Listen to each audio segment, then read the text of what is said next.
and they go, here's some highlights of your career, and that clip will be the first clip. That was one where Max made the difference. So we now have a new team boss. We've said farewell to Christian Horner and welcome to Laurent Mekies. That is as intense as it's ever going to get. So, everything from now on's easy. But it was such an exciting moment in Japan, seeing, Max obviously won the race, but it was Yuki's debut as a Red Bull racing driver. Welcome to Talking Bull, powered by Arbitrate. This is the podcast where we talk all things Oracle Red Bull Racing. I'm Nicola Hume, I'm your host, and as always, I'm joined alongside Tomo McCluskey. How are you doing, Tomo? I am good. I am jealous of your background. Mine is far less impressive than that lovely Oracle Red Bull Racing suit. So what's the story, Nick? This was Goodwood last year. So I got invited by a separate car brand to the Goodwood Ball, right? And I was already working that weekend at Goodwood with Red Bull. And that was the year they were celebrating 20 years of Red Bull racing. And we had, 6 drivers, and me doing one podcast. It was wild. And then at the Ball that night, I entered the raffle because it was like a charity raffle thing. And I won a signed suit that was signed by every single driver that I happened to do the podcast with that day. So I've put it in a really nice frame with photos to show who signed Look at that. That is unbelievable. I love that. That is so. I've got a few props knocking about, although I'm about to have a house move. So again, there's a lot of mess that's just out of shot. But that's the beauty of podcasts. You don't have to. It's just what's in the camera that counts. Okay. Do you want to know who signed it? I'll rattle off the list for you. Go on. Right. So we've got Max Verstappen, Checo Perez, Daniel Ricciardo, Yuki Tsunoda, Mark Webber, David Coulthard, and Christian Horner. Oh, and Adrian Newey signed it as well. Crikey. Yeah.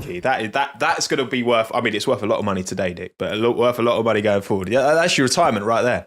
It is. It's good, right? So I was like, I've got to put it in the background for this podcast because, we have a lot of things to discuss, by the way. This is the first time we've done something like this. It's quite exciting. So we're going to be talking about the season so far, how we're feeling, looking ahead, that kind of thing, so we can have a good old blooming chat. So I thought it might be nice to do the first question. For you, Tomo, what has been your most memorable moment of the season so far?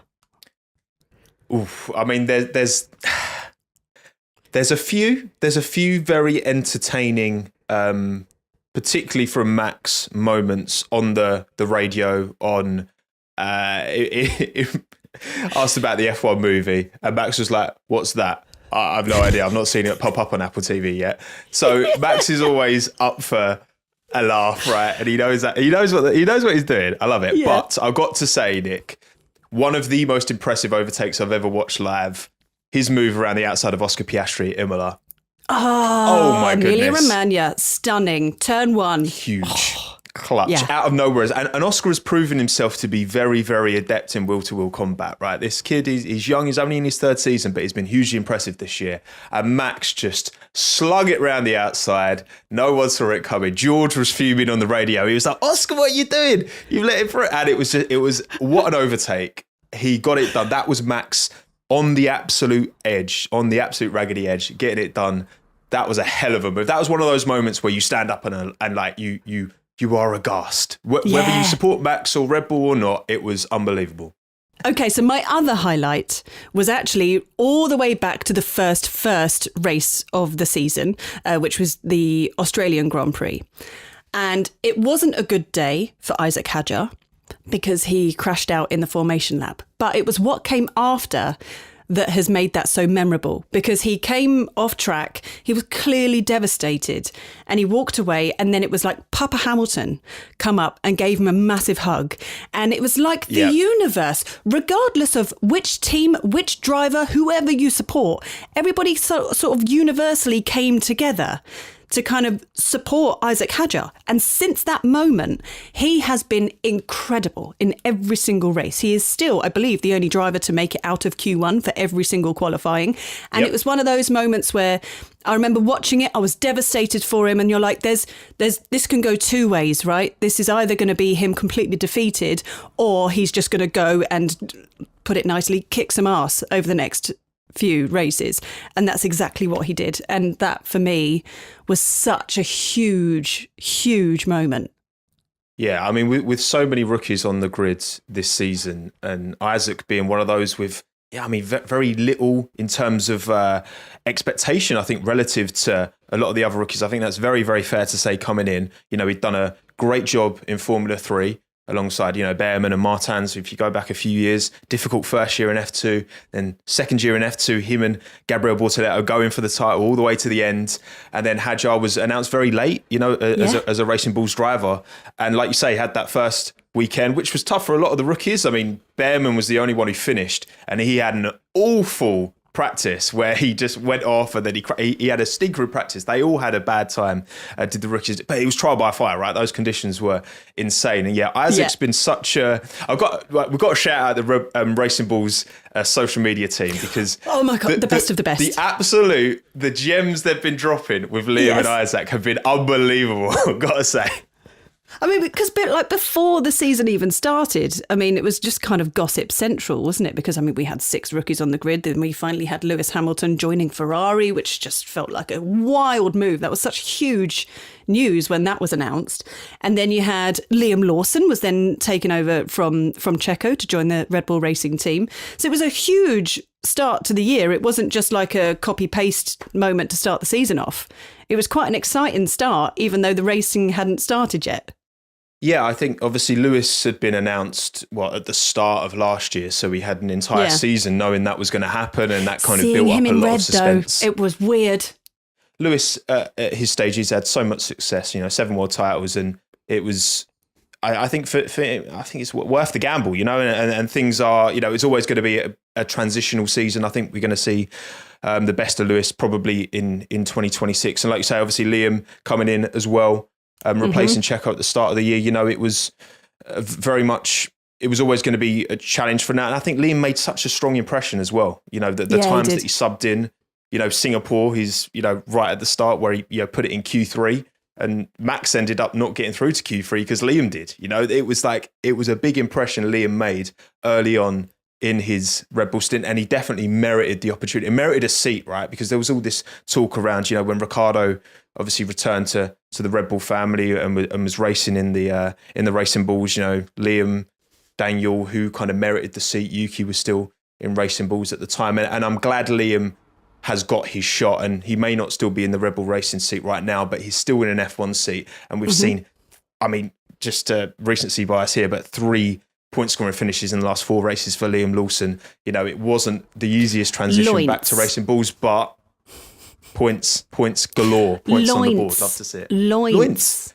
That's what they're calling it. The admin team are calling it loins. Liam Points. Loins. Love the loins. Love. Bring us more loins. Well, then, I mean, how do you want to do this? Do you want to go through sort of the races, or do you want to go through the Red Bull highlights? How do you want to play this right now? I think there's obviously a lot of Red Bull talking points this year. Yeah. So maybe let's start on with, I mean, I guess the first most pertinent thing, because there's been a lot of rumours obviously this year around Max's future. We know Max has a contract. We believe it's going into kind of the end of 2028. And, you know, the rumours with Mercedes been very kind of pertinent and prominent as of late. And Max has now kind of, he's said it outwardly, he's going to be at the team at 2026. And I mean, look, I've said this for the longest time, whether it's on Talkable or my own platform, you know, I think it makes complete sense for Max to be in the Red Bull car for 2026. You know, yes, it's a complete change of regulations. Nobody knows, right? It's a massive shakeup. Think of, you know, Brawn 2009. No one saw that coming. We just do not know. There's assumptions. The general assumption is that Mercedes is going to have the strongest engine. There is no guarantee. You know, that puts pressure on Mercedes somewhat. No one knows. Yeah. No one knows, right? So you might as well, you know, see the lay of the land. Consistency is important. We all know that whatever package Oracle Red Bull Racing can give Max next year, Max will maximise that package. And if it's good enough, then amazing, you know. And I think Max has said consistency. He'd love to finish his career at Red Bull Racing, and let's just hope that we as a team can give him a car to fight again at the front. You know, obviously Oracle Red Bull Racing is in this kind of transitional phase at the moment, which I'm sure we'll kind of get into it. And I think having consistency and stability behind the wheel is going to serve this team well. And I think, Max has been an incredible servant to this team. 200 races now at Red Bull Racing, 117 podiums, 4 world titles. I mean, it's a pretty good return, Nicola. It's not bad, is it? It's not bad. It's all right. He's done all right, hasn't he? He's done all right. But I mean, there was a major change at Red Bull Racing this season that literally happened a few weeks ago as we're having this conversation. So we now have a new team boss. We've said farewell to Christian Horner and welcome to Laurent Mekies. I am very excited to meet him. I have heard nothing but wonderful things. And that opening race where he was team boss just kind of kicked off in style, I think. And he seems to be bringing a really lovely energy to the team. And it was really nice at Belgium to see him take the time to still speak to Liam and Isaac while he was also still in charge of Yuki and Max. And it just felt like it's all coming together as one big, lovely family, which feels really nice to me. Yeah, again, I've not had the privilege to meet Laurent yet, but from everything I've seen, everything I've heard, he's a very personable individual. And also, we have seen over recent years this trend, whether it's Aokamatsu at Haas, whether it's Andrea Stella at McLaren, this move towards more kind of technical, strategic minds into these team principal roles with these. So obviously, Laurent was a long time employee at Toro Rosso back in the day before he went to the FIA, then Ferrari, now to Racing Bulls, and now eventually back to Red Bull Racing. So yeah, there does seem to be a almost changing of the guard as to what works. And there is no, you look at Mercedes management structure, McLaren's management structure, all of these teams operate slightly differently, Ferrari as well with Fred. And there is no one consistent, I don't think you can identify just one way of doing it and being like, that's, there's no guarantee of success, of course, it's sport, right? But I do think that, Laurent seems like a really well-positioned individual to kind of take over. He had a good stint at Racing Bulls where I think that team has overperformed expectation, I would say, since he joined the team.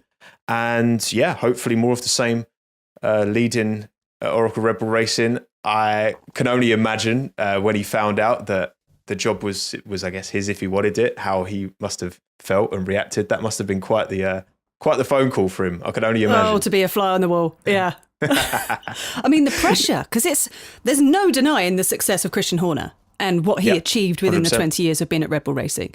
He achieved so much, what he'd done with that team, bringing it from Jaguar up to, the world champions back with Sebastian Vettel years ago, and just creating the team around Max Verstappen just all works so well. And it feels like now we're kind of in like a changeover period, because now we have a new team boss, and then as of next season, it'll be different powertrains. And it feels like this is potentially a whole new fresh start for Red Bull, which is potentially exciting, because I guess maybe after a while things become a bit stale and you kind of need to shake things up a little bit.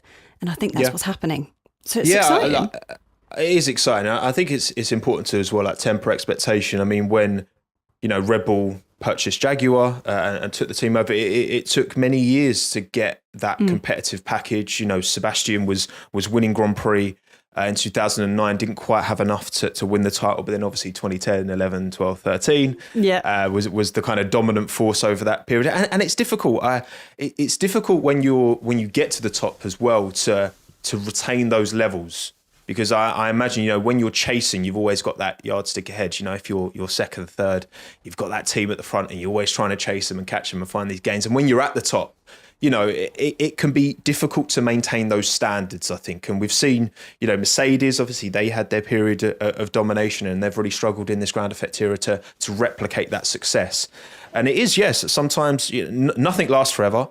No driver, no team principal. All these human beings change in every single role. And there's thousands of people employed across these, tens of thousands across the 10 teams.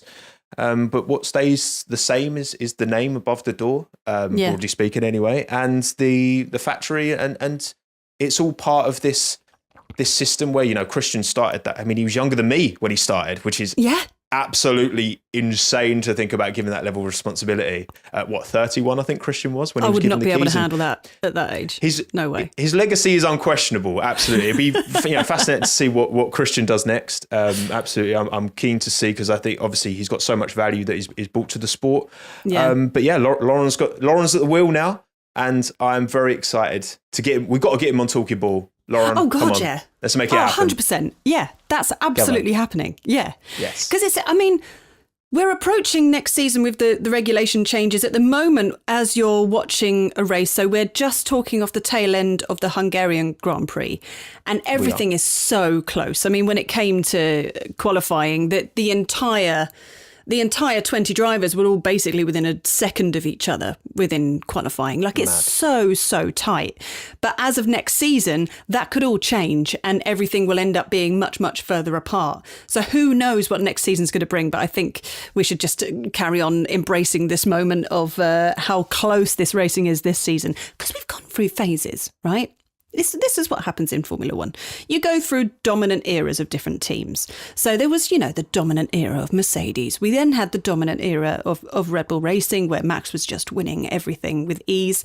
And now it seems like we're kind of in a McLaren dominant era. However, that could all change and be over very quickly, because as of next season, everything's all changing so much. So it might just be, I don't know, 1 or 2 seasons of McLaren being dominant. And then who knows what next season's going to bring.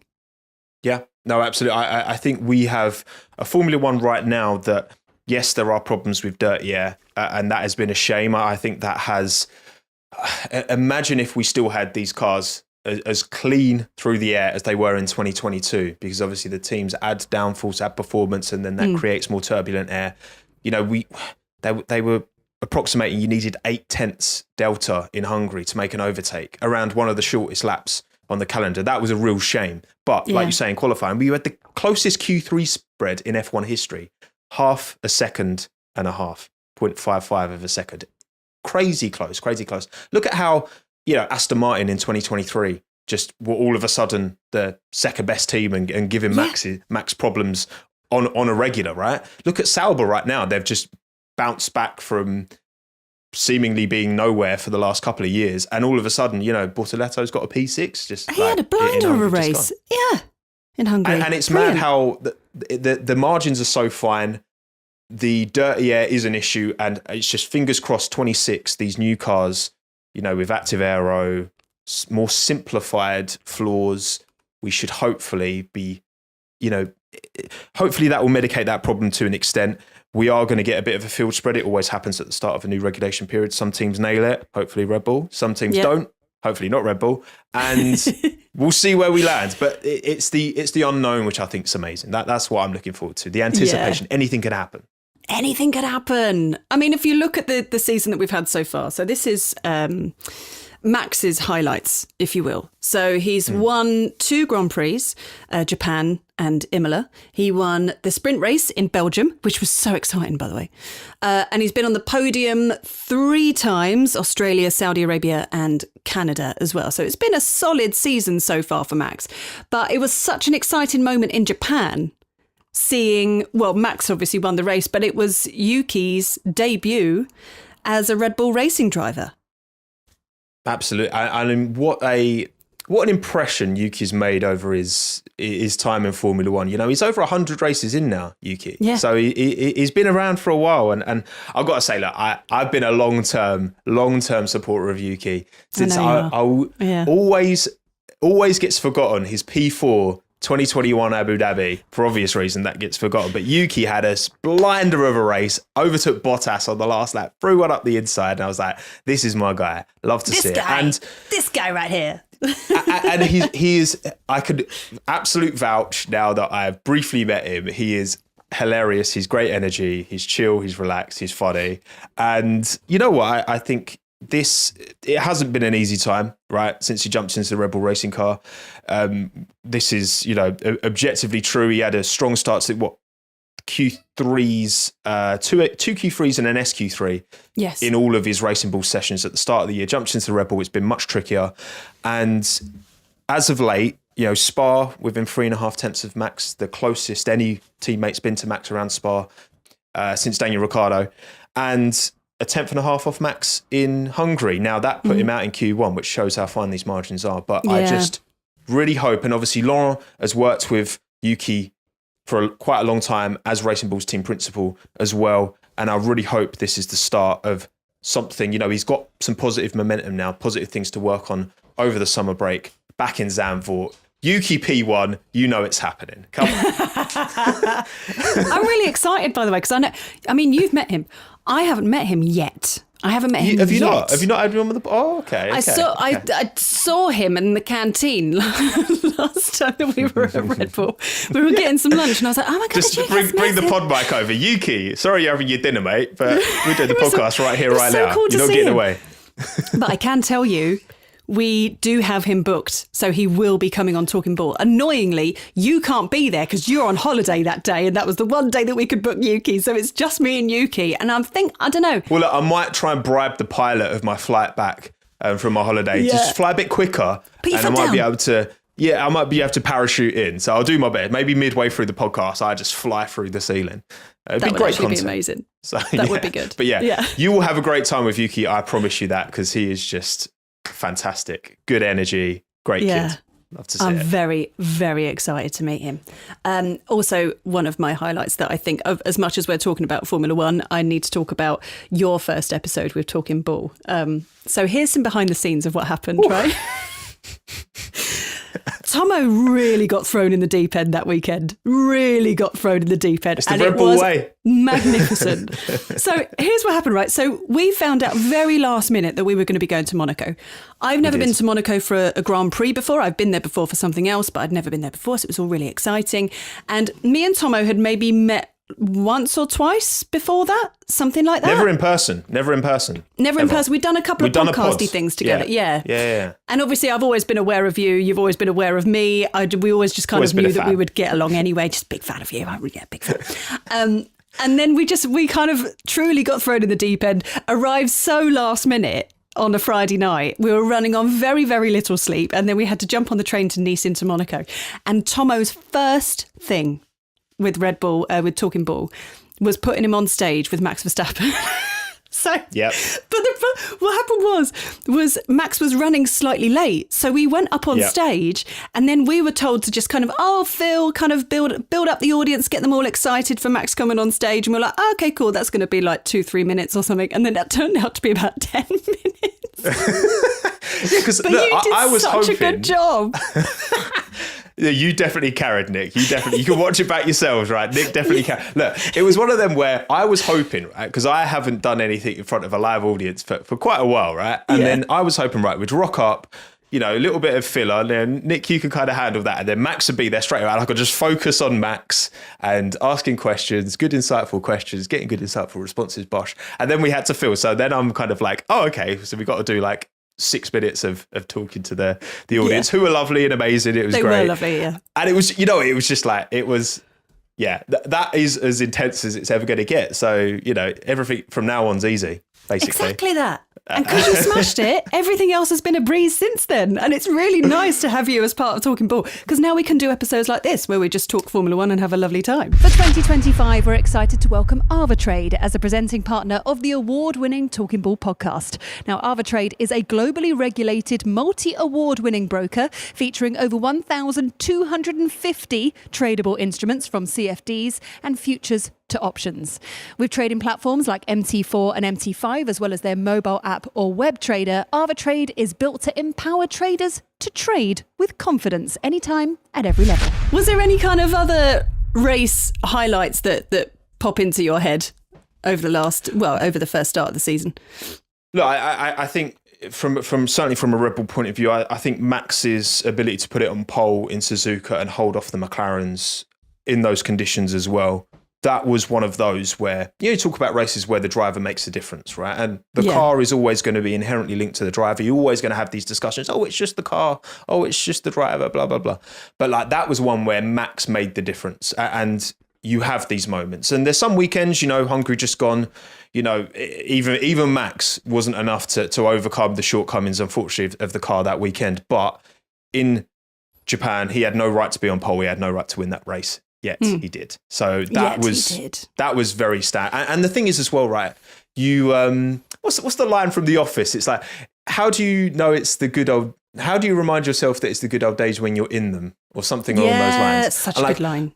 Max is an all-time great, of course he is, and he will be remembered for generations to come. And these are the performances that make him the great that he is. And it's just like, sometimes it can be easy to say, oh, it's just Max being Max. But like, we are witnessing one of the greatest to ever do it. And it's moments like that. It's moments like Imola, which shows that, yeah, this is someone very, very special. Do you remember the Canadian Grand Prix? There was a lot of drive. So there's a few highlights from that, because I remember that being such a crazy race. I mean, not only did Lewis Hamilton run over a groundhog, but then you also had the McLarens hit each other. And that was where, like, if you're not a fan of McLaren, you kind of watch them and went, oh, this is what's going to happen now, because they're racing against each other for the World Championship. And this is just where there's going to be huge battles. So they both hit each other.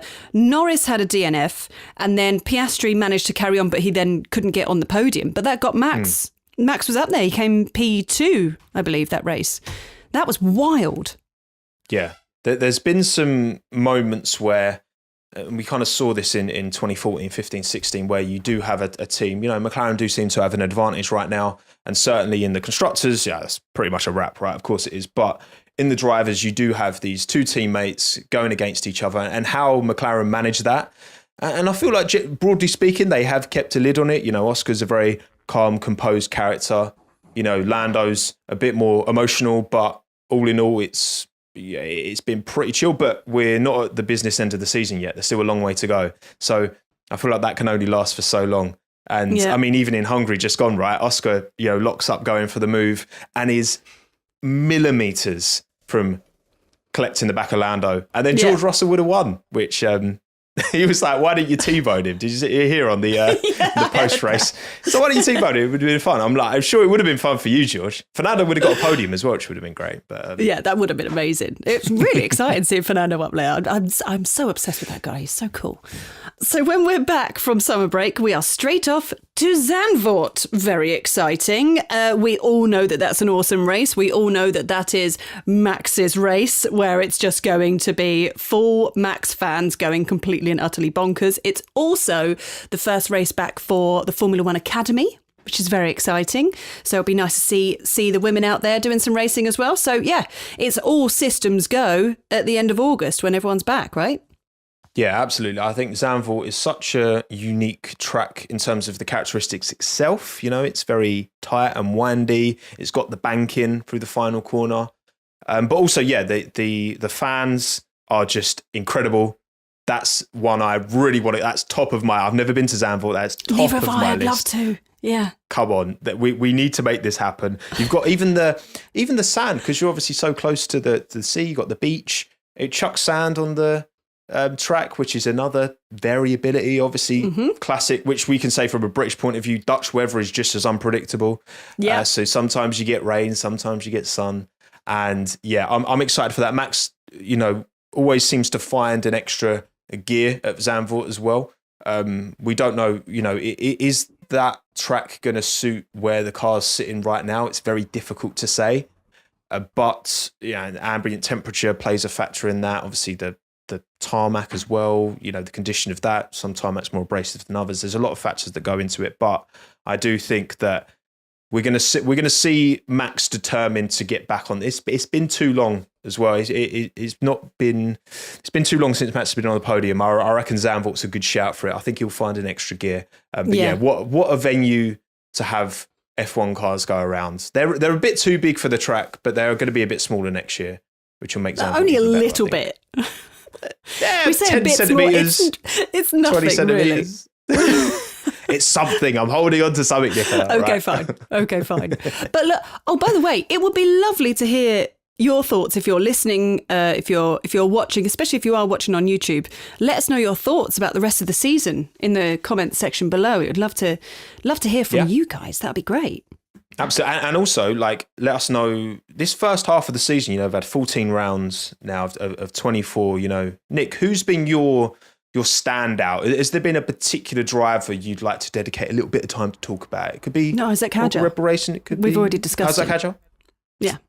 What a guy. For me, he's just been fantastic. And not just on the track, but also in person, on social media. He's just absolutely nailed it. And I do genuinely think it all stemmed from that moment in Australia, from that first race, where he just completely, he fell off and then he got straight back on that horse and was just Mr. Confident from then on. And he's really proved himself to be one to watch. He is rookie of the season. Absolutely rookie of the season. Agreed. And I'm such a big fan of him. And I'm so pleased with how his season's gone. And I just think he's wonderful. Your thoughts, please, Tomo McCluskey. Who is it for you? I mean, I couldn't agree more. You know what? Someone actually I do think deserves a shout. It's quite easy to overlook him, but I think Pierre Gasly this year in an Alpine car that clearly hasn't, hasn't been all that. He's still managed to get 20 points on the boards.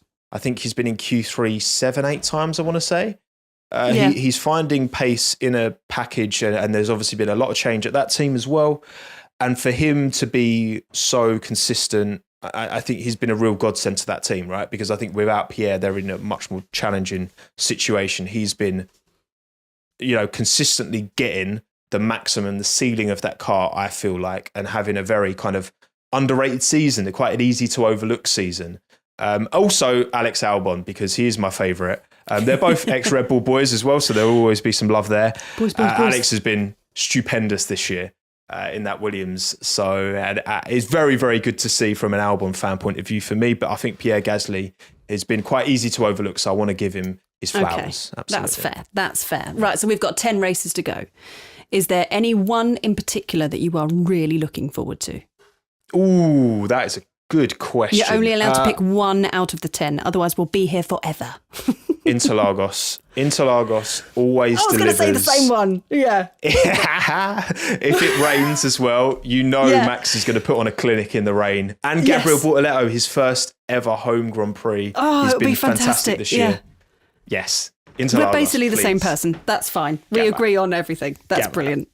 Love it. It's also really annoying if you're listening to this, because it would be really nice if someone brought up something different, but the fact that we've completely agreed with our thoughts on the races coming Vegas is usually interesting because it's cold, and obviously it's Vegas, so it's unique, and I think Vegas would probably bring up, the Mercedes seem to be strong there when it's cold. I think Vegas could be an interesting result, but Interlagos is the one I'm excited for from a racing point of view. Singapore's always good fun. Yep. It's just, Interlagos is just, that's the one. That's the one that I'm really, really looking forward to. And there's always so much going on. There's always different strategies. You kind of, that track really rewards, it's got so much character, it's got so much history. Like, it literally has everything. I would probably say Interlagos is the most complete track on the calendar. I think that's fair to say. And because, some amazing tracks in Formula One, Spa, Catalunya, there's certain tracks that are fantastic racing motorsport venues, but for F1 with the current formula, with the dirty air, Hungaroring as well, you've got to say, an 8/10 delta, it shouldn't be like that. You shouldn't need that much advantage to get an overtake done. But a track like Interlagos, no matter the regulation period of F1, whether it's the 2020s, 10s, 2000s, 1990s and beyond, has always been an absolute banger. Yes, and Max is incredible on that track. Incredible. I mean that race that he did where he started P17 and then just flew past everybody was just an absolute masterclass. I think I've spoken about that race so much than any other race in the history of Formula One, because for me that was Max at his absolute finest, and I just feel like we're going to get another one of those this season again. I can just feel it. Look, like I said earlier, right? It's a career Max's that will be reflected on for years to come. He will be remembered as one of the greats, and there will be moments. You always look back to, moments from Schumacher or Senna or Prost or Vettel or all of the greats. And that Brazil performance last year will absolutely be one of the first that will come to mind when you talk in 20, 30 years, when we're all old and grey and we're reflecting on Max's career. That will be one that will be straight out there. So hopefully Max we get is old and grey grey, and he's being interviewed by, the BBC or something, going back on his old years in Formula One, and he's sat there and he's all wrinkly and grey, and they go, here's some highlights of your career, and that clip will be the first clip. 100%. 100% will be out there. Love it. Love it. Love it. Love to see it. Love to see it. But yes, Interlagos should be superb. Hopefully we get a title fight down to the line as well. So what we're saying is, bring on Brazil, bring on Abu Dhabi, bring on the rest of the season, 10 races to go. Thank you very much for joining us. If you've been listening, if you've been watching on YouTube, make sure you subscribe. Wherever you're listening to your podcast, click follow, all of the things, put your comments in the section below. And hopefully we'll do more of these where we can just discuss things and just have a lovely old chat about Formula One. This has been great. Remote life. Red Bull, can you send me a suit to put in my background, please? No, I won this. I won I this. need one as well. It's only fair. No, Okay. you're not allowed to be gifted one. That's not fair. No, I can have yours next time. You can have a plain Absolutely background. not. No, it's not happening. Easy. All right, never mind. Thank you all for watching. We do really appreciate you all taking the time. This was Talking Ball, remote for once, which is good fun. I enjoyed this, Nick. Pleasure as always.